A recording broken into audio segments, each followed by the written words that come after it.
नमस्कार प्यारे बच्चों, कैसे हो आप सभी। उम्मीद करता हूँ कि आप लोग बहुत ही अच्छे होंगे, स्वस्थ होंगे और आप सभी की पढ़ाई भी बहुत ही अच्छी चल रही होगी। प्यारे बच्चों, आज का क्लास आप सभी बच्चों के लिए बहुत ही ज्यादा इम्पोर्टेंट है, क्योंकि आज के क्लास में हम लोग पढ़ने वाले हैं 12th क्लास के केमिस्ट्री का 70 मोस्ट इम्पोर्टेंट ऑब्जेक्टिव क्वेश्चन। और ये सारा प्रश्न आपके क्वेश्चन बैंक से सिलेक्ट किया गया है। तो बच्चा पार्टी, आज के क्लास को आप सभी बिल्कुल ध्यान से देखेगा और आज के क्लास में दिए जाने वाले इन सारे प्रश्नों को आप लोग अच्छे से याद भी करते चलिएगा। ओके जी, चलिए फिर क्लास को स्टार्ट करते हैं। सारे बच्चे हमारे साथ चैट सेक्शन में आंसर को भी लगाते चलिएगा और लास्ट में बताइएगा कि इस 70 ऑब्जेक्टिव में आपका सही कितना हुआ। देखिए, पहला नंबर सवाल आपके सामने है, बता दो चैट सेक्शन में आंसर को। पहला नंबर सवाल कह रहा है बेरवादार ठोस का उदाहरण है। अब आपको बताना है निम्नलिखित में कौन सा है जो एमरफोस सॉलिड का एग्जाम्पल है। क्या वो हीरा है, ग्रेफाइट है, नमक है या फिर रबर है। तो बच्चों, हमने बताया था हीरा और ग्रेफाइट जो है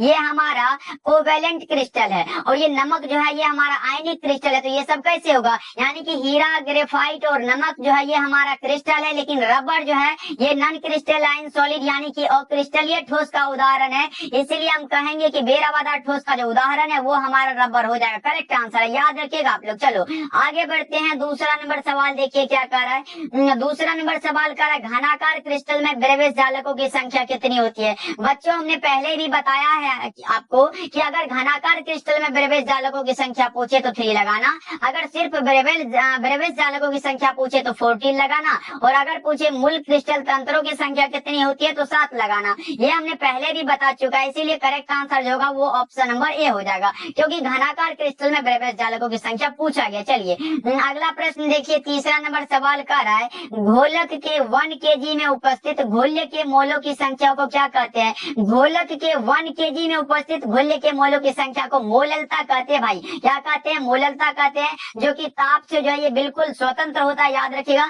अगर आपसे पूछे निम्नलिखित में कौन सा है जो ताप से स्वतंत्र होता है तो आप लगाओगे मोललता, जिसे कि हम लोग स्मॉल एम के द्वारा डिनोट करते हैं, और एम बराबर क्या होता है, मोल प्रति केजी होता है। ये याद रखिएगा, ये मोललता का फॉर्मूला है, इसको याद रखिएगा, बहुत इंपॉर्टेंट है, ये भी आपके बोर्ड परीक्षा में पूछा जा सकता है। ओके जी, चलो फिर आगे बढ़ते हैं। चौथा नंबर सवाल आपके सामने है, बताओ। फोर्थ नंबर सवाल का है निम्नलिखित में किसका हिमांक अवनमन अधिकतम होगा। बच्चा पार्टी, ये सारा प्रश्न जरूर याद कर लेना, क्योंकि इस प्रकार के प्रश्न जो होते हैं वो आपके बोर्ड परीक्षा में ज्यादातर पूछे जाते हैं। देखिए, फोर्थ नंबर सवाल का है निम्नलिखित में किसका हिमांक अवनमन अधिकतम होगा। अधिकतम पूछा गया है तो वो पोटेशियम सल्फेट का होता है, K2SO4 हमारा करेक्ट हो जाएगा। क्या होगा बच्चों, K2SO4 हो जाएगा, जिसका जो है वांट ऑफ फैक्टर का मान अधिकतम होता है उसी का हिमांक अवनमन अधिकतम होता है। राइट आंसर ए हो जाएगा। चलिए आगे बढ़ते हैं। अगला नंबर सवाल देखिए।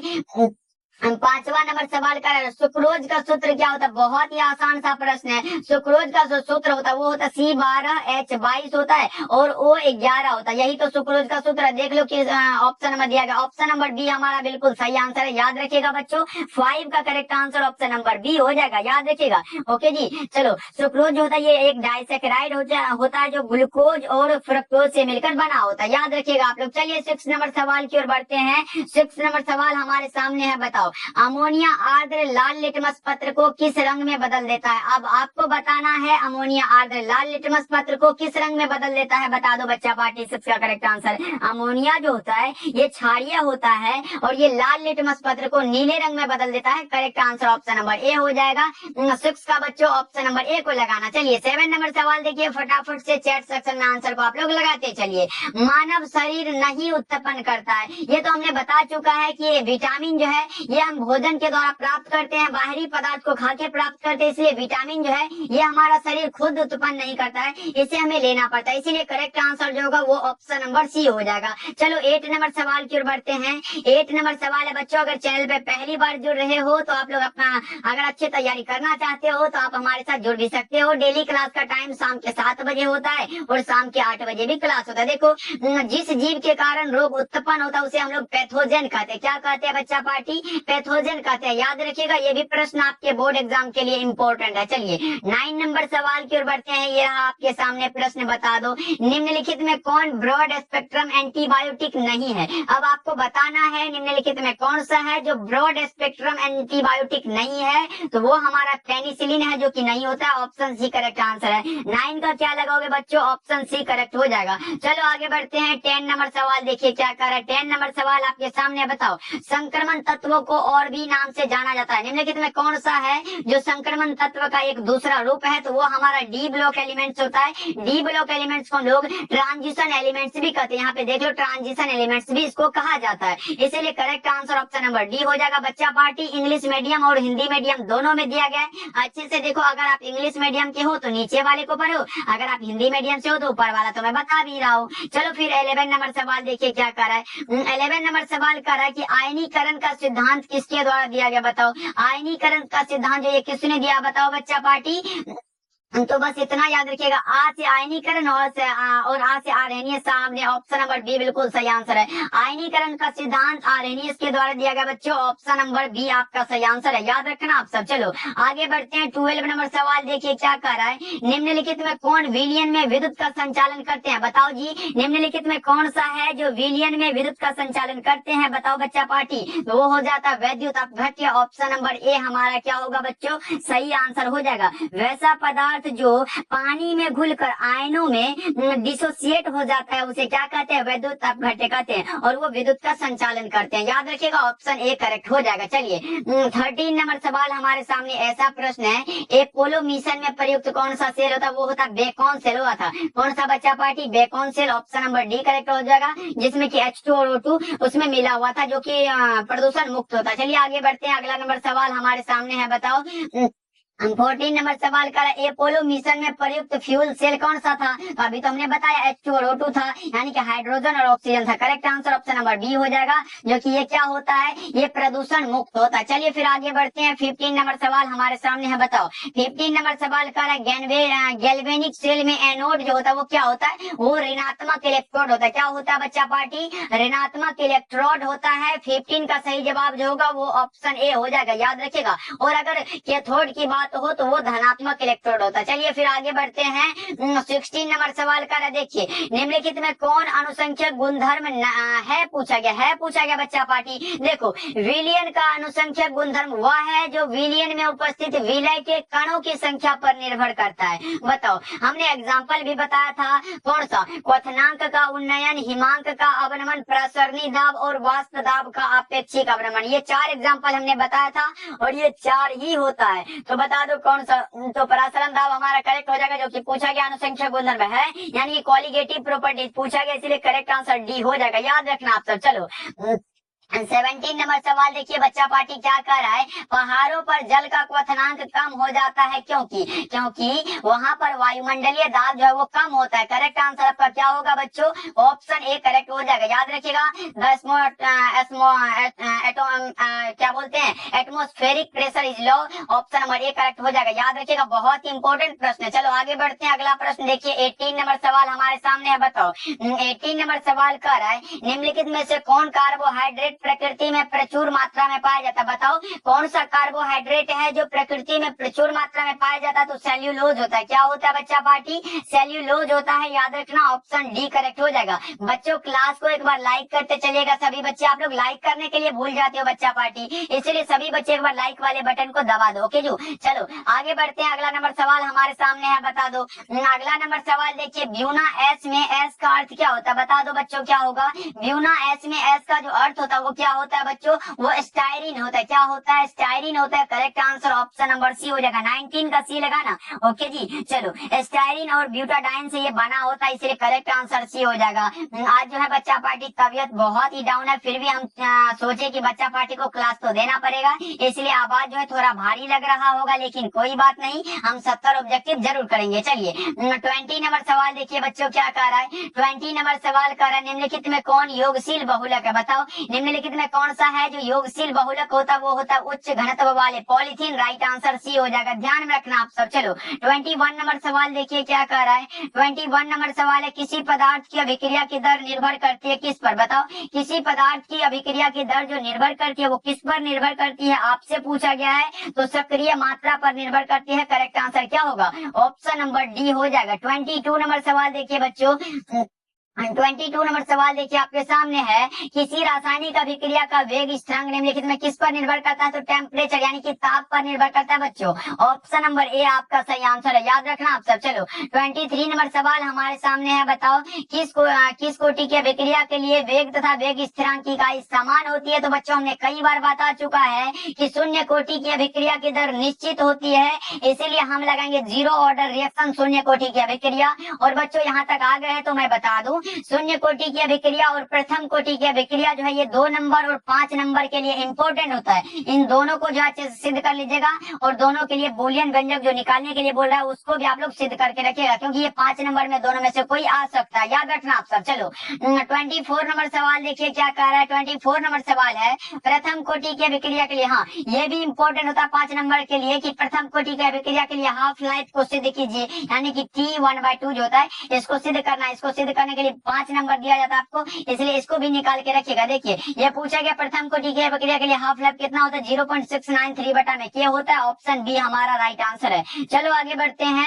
अगला नंबर सवाल 25 नंबर सवाल है, किस गैस का अवशोषण चारकोल के द्वारा सबसे अधिक होता है? अमोनिया का होता है। किसका होता है बच्चों? अमोनिया का होता है। करेक्ट आंसर बी हो जाएगा। 26 नंबर सवाल देखिए क्या कह रहा है, टिंडल प्रभाव पाया जाता है किसमें? टिंडल प्रभाव जो पाया जाता है वो सॉल में होता है। किसमें होता है बच्चों? सॉल में होता है। Correct answer option number C हो जाएगा, याद रखना आप सब। चलो क्लास को लाइक करते चलना बच्चा पार्टी। चलो आगे बढ़ते हैं। 27 नंबर सवाल कर रहा है, दूध निम्नलिखित में किसका उदाहरण है? बताओ चैट सेक्शन में आंसर। दूध जो है ये निम्नलिखित में किसका उदाहरण है? तो आप लगाओगे सर ये इमल्सन यानी कि पायस का उदाहरण है। कभी कभी ये इंग्लिश को ही ऐसे करके लिख देता बच्चा पार्टी, इसीलिए भूलना नहीं है। ऐसे इमल्सन हिंदी में भी इमल्सन लिख देता है और इंग्लिश में भी इमल्सन लिख देता है। अब बच्चा पार्टी खोजने लगता है सर पायस कहाँ दिया था ऑप्शन में, तो वही इमल्सन का हिंदी हमारा पायस होता है बच्चों, इसको याद रखना आप सब। चलो 28 नंबर सवाल क्या कह रहा है। 28 नंबर सवाल है, निम्न में कौन सी दवा बुखार को कम करता है? बुखार को कम करने वाला कौन सा है? तो ज्वर को कम करने के लिए ज्वरनाशी दवा का प्रयोग करते हैं।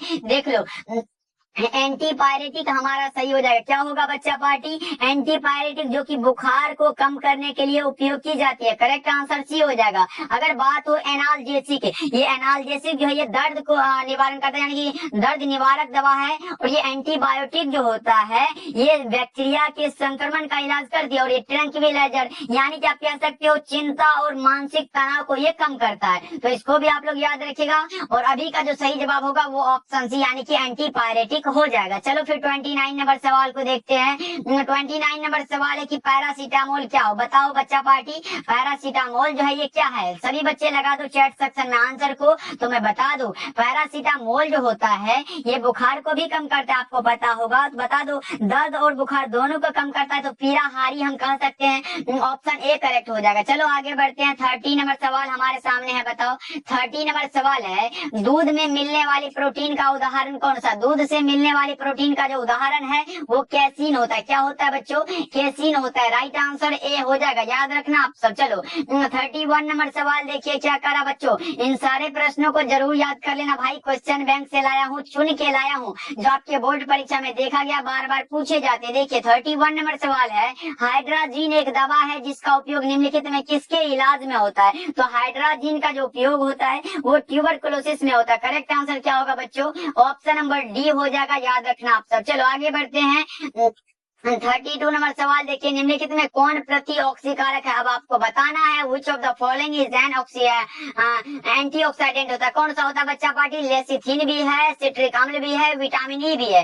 इसीलिए राइट आंसर हम कहेंगे कि ऑप्शन नंबर डी हमारा करेक्ट हो जाएगा, याद रखिएगा आप सब। चलो आगे बढ़ते हैं। 33 नंबर सवाल है, विटामिन सी क्या है? अब बताओ जी, आपसे यहाँ केमिकल नेम पूछा गया, जैसे विटामिन ए का केमिकल नेम रेटिनॉल होता है, विटामिन B1 का थायमिन होता है, और विटामिन सी का हमने बताया है कि एस्कॉर्बिक एसिड होता है, जिसकी कमी के कारण जो रोग होता है वो एस्कर्वी वाला रोग हो जाता है। ये भी आपको बताया था, इसीलिए correct answer option number A हो जाएगा। चलो 34 नंबर सवाल क्या कह रहा है, 34 नंबर सवाल कह रहा है ग्लिसरॉल है। ग्लिसरॉल हमारा क्या होता है बच्चा पार्टी, ग्लिसरॉल जो होता है वो क्या होता है, ऐसे इसका स्ट्रक्चर होता है। कैसे होता है, ऐसे करके इसका क्या है, ये स्ट्रक्चर होता है। तो याद रखिएगा, इसका स्ट्रक्चर भी ध्यान में रखिएगा। ये क्या होता है, ट्राहाइड्रिक अल्कोहल होता है। करेक्ट आंसर डी हो जाएगा, याद रखिएगा आप लोग। चलिए फिर आगे बढ़ते हैं, अगला नंबर सवाल हमारे सामने है। बताओ अगला नंबर सवाल देखिए क्या कह रहा है, एंजाइम क्या है। तो एंजाइम हमारा प्रोटीन है। एंजाइम क्या है बच्चों, प्रोटीन हो जाएगा। Right answer option number C हो जाएगा। 35 का सी लगाना।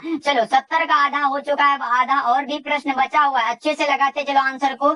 36 नंबर सवाल है, गेलेना किसका अयस्क होता है, तो लेड का होता है। किसका होता है बच्चों, लेड का होता है। करेक्ट आंसर आपका ऑप्शन नंबर बी हो जाएगा। चलिए अगला प्रश्न देखते हैं, 37 नंबर सवाल है। 37 नंबर सवाल है, हमेशा स्वतंत्र अवस्था में पाया जाने वाला धातु कौन सा है। अब आप बता दो, हमेशा स्वतंत्र अवस्था में पाया जाने वाला जो धातु होता है वो हमारा सोना होता है। कौन सा बच्चा पार्टी, सोना होता है। ऑप्शन ए करेक्ट हो जाएगा, क्योंकि सोना जो है रासायनिक रूप से बहुत निष्क्रिय होता है, इसीलिए यह प्रकृति में शुद्ध रूप में पाया जाता है। याद रखिएगा, ऑप्शन ए करेक्ट हो जाएगा। आगे बढ़ते हैं, अगला नंबर सवाल हमारे सामने 38 नंबर सवाल है, निम्नलिखित में कौन एल्यूमिनियम के प्रमुख अयस्क है, तो वो बॉक्साइट है। एल्यूमिनियम का जो मेन ओर्स होता है वो हमारा बॉक्साइट है बच्चों। ऑप्शन नंबर ए को लगाना करेक्ट हो जाएगा। आगे बढ़ते हैं, 39 नंबर सवाल देखिए, लोहे का मुख्य ऑक्साइड अयस्क कौन सा है। अगर लोहे का ऑक्साइड अयस्क पूछे तो सिडेराइट भी है, हेमेटाइट भी है। तो देखिए, लेकिन अगर मुख्य ऑक्साइड पूछे तो वो हमारा हेमेटाइट होता है। राइट आंसर क्या लगाओगे, ऑप्शन नंबर बी हो जाएगा। 40 नंबर सवाल क्या कह रहा है, 40 नंबर सवाल है, श्रृंखलन गुण यानी कि चेन प्रॉपर्टी सबसे ज्यादा किसमें होता है। बताओ आप लोग बच्चा पार्टी। चेन प्रॉपर्टी जो होता है वो होता है कार्बन में। किसमें होता है बच्चा पार्टी, कार्बन में। ऐसे ऐसे करके चेन प्रॉपर्टी जो बनता है वो कार्बन में ही ऐसा गुण होता है। ऑप्शन बी राइट आंसर है। चलो फिर आगे बढ़ते हैं, अगला नंबर सवाल 41 नंबर सवाल है, अणुचुंबकत्व प्रदर्शित करने वाला कौन सा पदार्थ होता है। अणुचुंबकत्व प्रदर्शित करने वाला जो पदार्थ होता है वो ऑक्सीजन यानी कि O2 होता है बच्चों, याद रखिएगा। और H2O और ये C6H6 जो है ये प्रतिचुंबकीय है, इसको भी आप लोग याद रखिएगा। 42 नंबर सवाल है, निम्नलिखित कौन सी गैस जल पर एकत्र नहीं की जा सकती है। बताना है आपको, निम्नलिखित में कौन सी गैस है जो जल पर एकत्र नहीं की जा सकती है, तो वो हमारा सल्फर डाइऑक्साइड है। कौन सा है बच्चा पार्टी, सल्फर डाइऑक्साइड है। Correct answer option number C हो जाएगा, याद रखिएगा आप लोग। चलो आगे बढ़ते हैं, अगला नंबर सवाल देखिए 43 नंबर सवाल है, हीलियम का मुख्य स्रोत कौन सा है।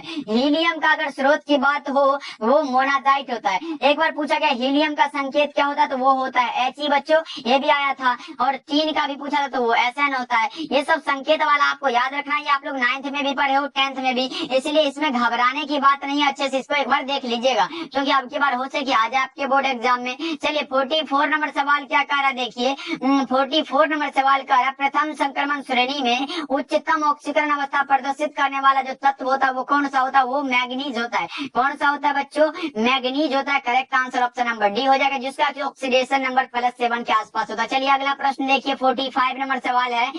45 नंबर सवाल है, फोटोग्राफिक फिल्म प्लेट में किसका आवश्यक घटक होता है। बताओ जी, फोटोग्राफिक फिल्म प्लेट में आवश्यक घटक किसका होता है, वो होता है सिल्वर ब्रोमाइड। कौन सा बच्चा पार्टी, AgBr का होता है। याद रखिएगा, ये प्रश्न बहुत इंपॉर्टेंट है। AgBr यानी कि सिल्वर ब्रोमाइड का ये आवश्यक घटक होता है, याद रखना आप सब। चलो आगे बढ़ते हैं, 46 नंबर सवाल देखिए बच्चों क्या कह रहा है। 46 नंबर सवाल है, पृथ्वी की परत में सबसे अधिक मात्रा में पाया जाने वाला कौन सा धातु है। पृथ्वी की परत में सबसे अधिक मात्रा में जो पाया जाता है वो एल्यूमिनियम होता है। क्या होता है बच्चों, एल्यूमिनियम होता है। Right answer option number A हो जाएगा 46 का। ध्यान में रखिएगा, ये भी प्रश्न आपके बोर्ड परीक्षा में पूछा जा चुका है। 47 नंबर सवाल देखिए क्या कह रहा है। 47 नंबर सवाल है, विटामिन B12 में उपस्थित रहता है कौन सा, तो कोबाल्ट रहता है। विटामिन B12 में जो उपस्थित रहता है वो कोबाल्ट होता है। 47 का जो सही जवाब होगा वो ऑप्शन नंबर ए हो जाएगा। और याद रखिएगा, विटामिन B12 जो है ये सभी विटामिन में सबसे बड़ा और जटिल विटामिन है, ये भी आपको याद रखना है। चलिए 48 नंबर सवाल का रहा है। 48 नंबर सवाल के समन्वय यौगिकों के लिए सबसे पहला महत्वपूर्ण सिद्धांत किसने दिया था, ये दिया था वर्नर साहब ने। किसने दिया था बच्चों, वर्नर ने दिया था। राइट आंसर ऑप्शन सी हो जाएगा, याद रखिएगा आप लोग। चलिए आगे बढ़ते हैं, अगला नंबर सवाल कह रहा है कि एल्कील हैलाइड का उपयोग उपयोग निम्नलिखित में किसके निर्माण में होता है? एल्किल हैलाइड यानी कि एल्केन मतलब बोले तो CnH2n प्लस क्या होगा 2 हो जाएगा। ये एल्केन का सूत्र होता है और CnH2n जो होता है ये एल्कीन का होता है और अल्कोहल का हम कह सकते हैं OH हो जाता है। ये फंक्शनल ग्रुप है इसका। तो बताओ तो इन सभी के निर्माण में होता है, right answer option number D हो जाएगा। एल्केन, एल्कीन और अल्कोहल के निर्माण में एल्किल हैलाइड का उपयोग होता है, याद रखिएगा आप लोग। चलिए आगे बढ़ते हैं। 50 नंबर सवाल हमारे सामने प्रश्न है, बताओ निम्नलिखित में कौन सर्वाधिक अम्लीय है? सबसे अधिक अम्लीय जो होता है वो एम क्लोरोफिनोल होता है बच्चों। ऑप्शन सी आपका सही आंसर होने वाला है। 50 का सी जितने भी बच्चे लगाए हो करेक्ट हो जाएगा, याद रखिएगा आप लोग। चलिए फिर आगे बढ़ते हैं बच्चों। अगला नंबर सवाल देखिए क्या कह रहा है, मोनोहाइड्रिक अल्कोहल का सामान्य सूत्र क्या होता है? मोनोहाइड्रिक अल्कोहल का सामान्य सूत्र बता दो बच्चों। 51 नंबर सवाल का जवाब क्या होगा? आपके सामने है क्वेश्चन, तो वो होता है, वो हमारा क्या होता है CnH2n प्लस 1 होता है और ऊपर से कौन सा OH समूह लग जाता है, यही होता है। करेक्ट आंसर आपका ए हो जाएगा। कितने बच्चे ए लगाए हो फटाफट से लगा दो और क्लास को सभी बच्चे लाइक भी करते चलेगा। 52 नंबर सवाल देखिए बच्चों क्या कह रहा है। 52 नंबर सवाल है, IUPAC प्रणाली में एसीटोन का नाम क्या होता है? प्रोपेनोन होता है। IUPAC प्रणाली में एसीटोन का नाम जो है वो प्रोपेनोन होता है, राइट आंसर सी हो जाएगा। 53 नंबर सवाल है बच्चों। 53 नंबर सवाल कर रहा है, एल्केनल का सामान्य सूत्र क्या होता है? ये सब जो है सूत्र आपके बोर्ड परीक्षा में लगभग लगातार पूछे जाते हैं बच्चों, इसलिए सूत्र को भूलना नहीं है। एल्केनल का अगर आपसे सामान्य सूत्र पूछा गया तो वो CnH2n होता है, CnH2n O होता है। करेक्ट आंसर ऑप्शन बी हो जाएगा। चलो 54 नंबर सवाल को देखते हैं। ये रहा हमारे सामने प्रश्न, कीटोन का फंक्शनल ग्रुप क्या होता है? बताओ। क्रियाशील मूलक किसका पूछा गया? कीटोन का। तो हमारा कुछ इस प्रकार का होता है कीटोन का, ऐसा वाला होता है बच्चों। कौन सा ऑप्शन में दिखाई दे रहा है? ऑप्शन नंबर ए करेक्ट हो जाएगा। कौन सा होगा बच्चों? ऑप्शन ए हो जाएगा, क्योंकि हमने बताया है कि ये जो है ये किसका है, तो हमने बता चुका है। ये है एल्डिहाइड का। ये क्या है बच्चा पार्टी? एल्डिहाइड है। और ये क्या होता है? ये अल्कोहल का है। और ये क्या होता है? ये कार्बोक्सिलिक एसिड होता है। क्या होता है बच्चा पार्टी? कार्बोक्सिलिक एसिड होता है। तो ये सब नहीं होगा, हमारा करेक्ट आंसर ऑप्शन नंबर ये हो जाएगा। 55 नंबर सवाल देखिए क्या कह रहा है, निम्नलिखित में कौन एस्टर का क्रियाशील मूलक यानी कि फंक्शनल ग्रुप है? COOR होता है। कौन सा होता है बच्चों? COOR होता है। ऑप्शन नंबर सी हो जाएगा। चलिए फिर आगे बढ़ते हैं। अगला नंबर सवाल देखिए क्या कह रहा है। 56 नंबर सवाल है, CH3COOH का IUPAC नाम क्या होता है? CH3COOH का IUPAC नाम जो होता है वो इथेनोइक एसिड होता है। क्या होता है बच्चों? Ethanoic acid. Correct answer option B हो जाएगा। चलो फिर आगे बढ़ते हैं। 57 नंबर सवाल है बच्चों क्या कर रहा है देखिए, संतृप्त मोनो कार्बोक्सिलिक अम्लों का सामान्य सूत्र क्या होता है? बताओ। संतृप्त मोनोकार्बोक्सिलिक एसिड का जो सूत्र होता है वो क्या होता है बच्चा पार्टी? लगा दो 57 का करेक्ट आंसर, तो वो हमारा होता है CnH2n प्लस O2। CnH2nO2 होता है। करेक्ट आंसर सी हो जाएगा बच्चा पार्टी, याद रखिएगा, ये भी प्रश्न इंपॉर्टेंट है। 58 नंबर सवाल कर रहा है देखिए।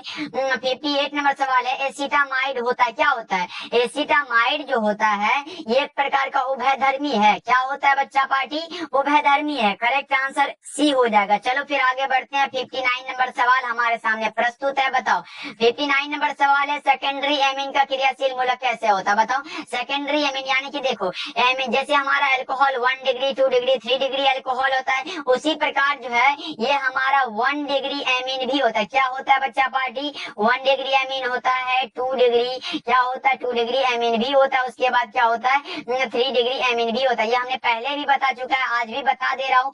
1 डिग्री 2 डिग्री और 3 डिग्री एमीन होता है। देखो अगर आपसे पूछे प्राथमिक एमीन के लिए क्या होता है, तो वो हमारा हो जाता है NH2 होता है। और अगर पूछे सेकेंडरी एमीन के लिए क्या होता है, तो वो हमारा जो होता है वो होता है NH होता है। और अगर पूछे कि टर्शियरी एमीन यानी कि ये 3 डिग्री एमीन के लिए क्या होता है, तो वो हमारा जो होता है वो सिर्फ N होता है। क्या होता है बच्चा पार्टी? वो N हो जाता है। और यही होता है। तो अब बताओ किसके लिए पूछा गया? सेकेंडरी के लिए हमारा NH हो जाएगा। देख लो किस ऑप्शन में NH दिखाई दे रहा है, तो ऑप्शन ए करेक्ट हो जाएगा, याद रखिएगा बच्चों। चलिए आगे बढ़ते हैं। 60 नंबर सवाल हमारे सामने है, बताओ। 60 नंबर सवाल है कि कार्बोहाइड्रेट जो जलांशित होकर 3 से लेकर 10 मोनोसेकेराइड इकाई प्रदान करता है उसे क्या कहते हैं? ओलिगोसेकेराइड कहते हैं। और अगर बच्चों आपसे पूछे 2 नंबर में पूछ दे कि ओलिगोसेकेराइड क्या होता है, तो आप लगाइएगा। कार्बोहाइड्रेट कार्बोहाइड्रेट जो जलांशित होकर 3 से लेकर 10 मोनोसेकेराइड इकाई प्रदान करते हैं उसे हम लोग ओलिगोसेकेराइड कहते हैं। याद रखना आप सब। चलिए 61 नंबर सवाल हमारे सामने है बच्चों, क्या कह रहा देखिए 61 नंबर सवाल कह रहा प्रोटीन की हेलिकल संरचना निम्नलिखित में किसके द्वारा अस्थायी होती है। प्रोटीन की हेलिकल संरचना जो है वो निम्नलिखित में किसके द्वारा अस्थायी होती है, तो आप लगाओगे हाइड्रोजन बॉन्ड के द्वारा। करेक्ट आंसर डी हो जाएगा। चलो आगे बढ़ते हैं।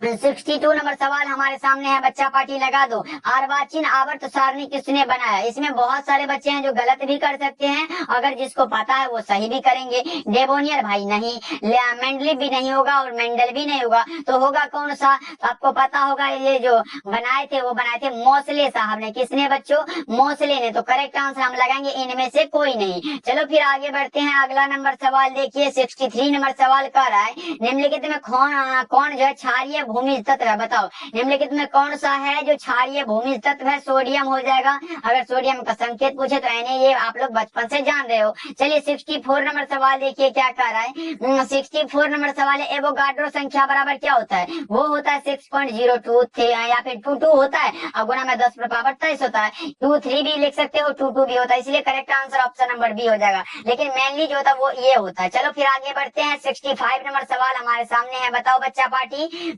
65 नंबर सवाल है सीएनजी में मुख्य रूप से होता है क्या होता है। पहले तो आपको पता होगा कि सीएनजी का पूरा रूप जो होता है वो क्या होता है, वो होता है कंप्रेस्ड नेचुरल गैस होता है। अब बताओ ये कंप्रेस्ड नेचुरल गैस में कौन सा होता है, तो वो मुख्य रूप से मीथेन होता है। क्या होता है बच्चों, मीथेन, जो कि 70 से 90% के बीच होता है। याद रखिएगा ये भी। चलिए आगे बढ़ते हैं। 66 नंबर सवाल देखिए क्या कह रहा है। 66 नंबर सवाल है बिना बूझा चूना को जब जल में डाला जाता है तो कौन सी अभिक्रिया होती है। बिना बूझा चूना को जब जल में डाला जाता है तो कौन सी अभिक्रिया होती है, उसमें छेपी। अब एक बार लगा दो, बिना बूझा हुआ चूना का जो सूत्र होता है वो क्या होता है, CaO होता है। ये भी आपको याद रखना है। चलो फिर आगे बढ़ते हैं। अगला नंबर सवाल देखिए 67 नंबर सवाल है KMnO4 में Mn की ऑक्सीकरण संख्या कितनी होती है। ये भी प्रश्न बहुत इंपॉर्टेंट है। KMnO4 में Mn की ऑक्सीकरण अवस्था पूछा गया है। तो बच्चों हमने बताया कि जिसका निकालना होता है उसे हम लोग X मान लेते हैं। यानी कि देखो ये पोटेशियम का हमने पिछले क्लास में बताया था कि ऑक्सीडेशन नंबर +1 होता है और जिसका निकालना होता है उसे हम क्या मानते हैं, X मान लेते हैं। उसके बाद प्लस में क्या होगा, ये कितना ऑक्सीजन है तो 4 हो जाएगा बच्चा पार्टी। और देखो ऑक्सीजन का जो ऑक्सीकरण नंबर होता है वो -2 होता है, तो गुना में क्या करेंगे -2 हो जाएगा और बराबर में हम 0 लिखते हैं। तो लिखते आ रहे देखो ये एक का तो माइन नहीं होगा, तो ये हमारा कौन सा होगा X, और 4 दुना के -8 होता है। यानी कि 4 दुना ये प्लस में है और 4 दुना -8, इसमें से एक को घटा देंगे तो हमारा क्या होगा -7 हो जाएगा, बराबर में 0 होगा। इसीलिए x बराबर क्या होगा, +7 हो जाएगा। अब बोलोगे सर +7 कैसे हो गया। देखो भाई इधर माइनस में उधर गया तो प्लस में पलट जाएगा, यही हमारा +7 वाला करेक्ट हो जाएगा। ऑप्शन सी करेक्ट आंसर है। चलो फिर आगे बढ़ते हैं। अगला नंबर सवाल 68 नंबर सवाल है। बताओ निम्नलिखित में कौन हाइड्रोजन बंधन नहीं बनाता है। नहीं बनाने वाला कौन सा है बताओ। हाइड्रोजन बंधन यानी कि H के साथ उसके साथ एक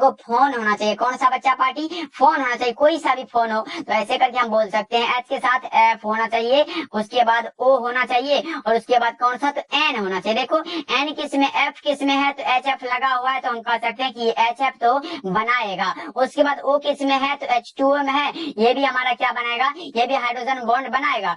और N किस में है तो NH3 भी हमारा क्या होगा, ये हाइड्रोजन बॉन्ड बनाएगा। लेकिन देखो HCl में कोई नहीं है, ऑप्शन नंबर सी करेक्ट हो जाएगा। ये कि हाइड्रोक्लोरिक अम्ल जो है ये हाइड्रोजन बॉन्ड नहीं बनाता है, मतलब नहीं बनाता, इसको याद रखिएगा। ये क्या होता है, ये बनाता है, इसको याद रखना आप।